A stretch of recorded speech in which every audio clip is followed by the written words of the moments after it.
কি হবে তোর? তোর কি হবে? আমি চুরি চোর ধরা পড়েছি, সিঁদুরের চোর।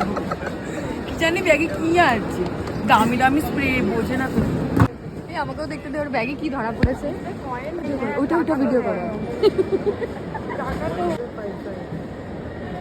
মেরা পয়সা উনি চেক করছিল, উনিও হেসে যাচ্ছিল। डायमंड सर फेंक दीजिए सब, इसमें हार है। পরে সব চেকিং কমপ্লিট করে আমরা ঢুকলাম ভিতরে।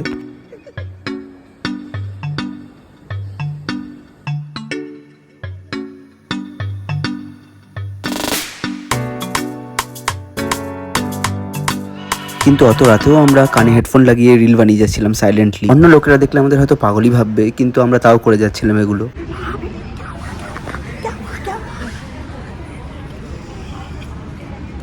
মধ্যে না চাইতেই অন্য লোককেও নিয়ে নিচ্ছিলাম, সে বিরক্ত হলেও।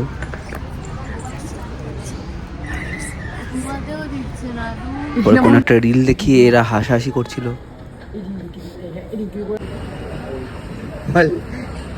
মনে হয় ভালোবাসি। আরে ওর নাকি বর এটা। ওরা খেয়েছিস জিজ্ঞেস করবে তো। খেয়েছিস কি?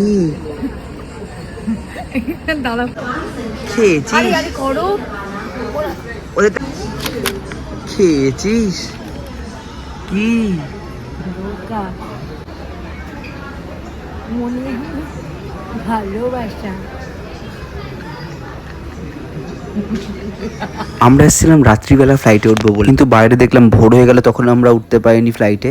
এরা আমাদের টার্মিনালের ভিতরে রানওয়েতে ঘুরিয়েই যাচ্ছিল বাসে করে। আমরা বলছিলাম নাবি দাও, আমরা আর বাড়ি যাবো না, আর ঘুরবো না।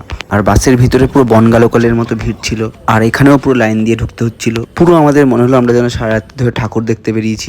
আমরা ক্লান্ত হয়ে অন্যদের সিটেই বসে পড়েছি। তারপরে দেখলাম ফ্লাইটের ভিতরে মেঘ ঢুকে গেছে।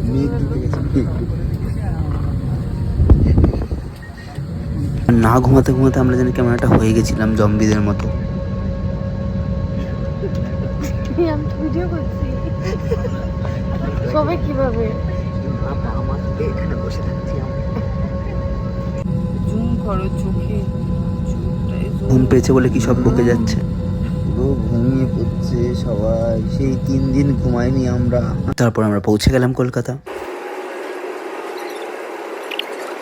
আর এ দেখাচ্ছিল যে সবাই ঘুমোচ্ছিল, কিন্তু এয়ার হোস্টেস গুলো যে খাবার দিতে এসেছিল। স্যার এ গাড়ি স্যার ও গাড়ি ডাকছে। প্রথমে এখান থেকে শুনি sir sir sir sir sir, এই ভিতরে ঢুকা স্যার তো ঘুমিয়ে খা। টাটা, আবার দেখা হচ্ছে পরের ব্লগে।